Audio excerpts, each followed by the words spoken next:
This was my life before. Clean, organized, and respectable. Then one day I woke up with a bright idea that would change my life forever.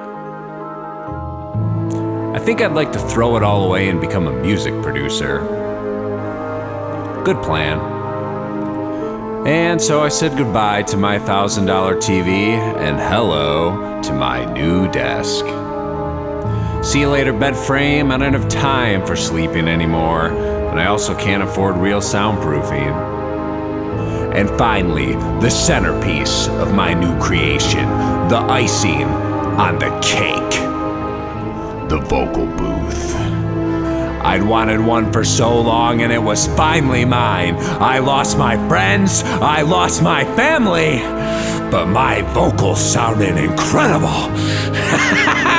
But just then, in a moment of clarity, I realized my once cozy bedroom was starting to look a lot like Jeffrey Dahmer's kill room.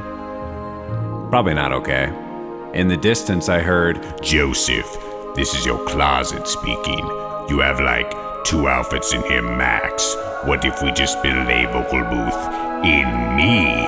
Closet, you're a genius!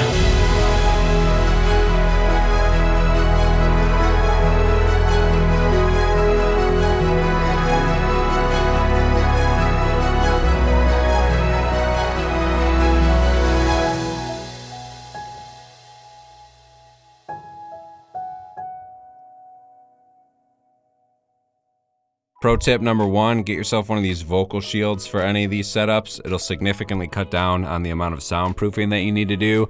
And for a light treatment job like this, you're gonna need a crap ton of foam squares, double-sided tape, and potentially a curtain and tension rod, which I'll get to here momentarily. So step 1, cut 2 small pieces from the double-sided tape roll and attach them to the back of the foam squares. Then you'll just go through the whole closet and attach the squares to every wall until you're completely covered.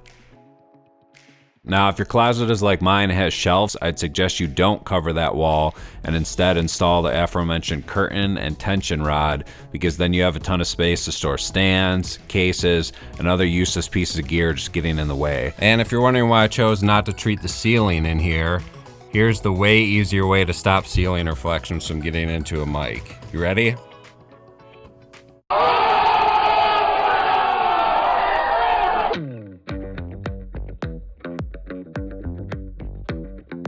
This one is great for people who like to record from the comfort of their computer, voiceover artists who need to see the screen while recording, and people that can't spare any more room than what their desk already takes up. You're gonna need a pair of command hooks, 3 moving blankets, some sort of T-stand. The best cheap one I found is by eMart, curtain hooks, and spring clamps, which are included free with the eMart stand. So step 1, install a command hook on each side of your desk at the desired height you'd like to hang the blankets. Set the T-stand to the same height and put it at your desired distance from the desk. If your space is too small to accommodate a full-length moving blanket, don't worry, you can easily cut them down. Next, attach a curtain hook to each side of the blanket so we can hang it. And if you're super low on funds, you can also just puncture a slit into each side of the blanket.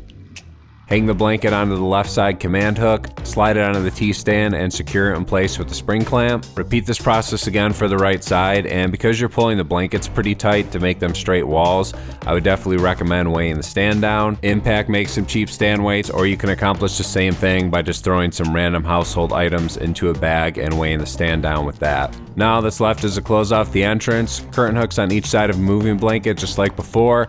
Place the rings under the already in place spring clamps, and you are good to start recording in isolated glory.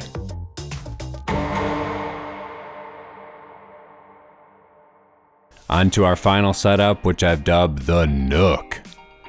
First, we need to treat the door that'll be behind us. You can either double side tape foam squares like the closet, or put 2 command hooks on each side of the door and then hang a moving blanket. Since it's the back of your door, you can probably just leave this up permanently, but if you don't want to look like a creep, hang something more pleasing on top like tapestries of art, Tiffany Trump, Jason Momoa. The world is your oyster. After that, the process is very similar to the command center. 2 command hooks above the door frame, T-stand set to the same height as where the door frame hooks are, blankets onto command hooks, clamps attached to blankets, put them on the T-stand, slide them closed, and stick it straight up, you can't And to close the video before one of you loses your absolute mind in the comments about how foam squares aren't sufficient sound treatment, I tell you, I agree with you. On their own, they aren't super effective, which is why I recommend using them in conjunction with the vocal shield. And if you're not going to use a vocal shield in the closet and still want a clean look, then I would suggest you put 2 command hooks on every wall and then do a moving blanket tapestry topped combo like we just did with the Nook door. And I'm hearing a strange noise behind this wall. Could it be what I think it is? Oh, birthday discount code! 15% off till March 7th. Use it. All right, I'm out of here. Oh no. Oh no. Can anyone hear me?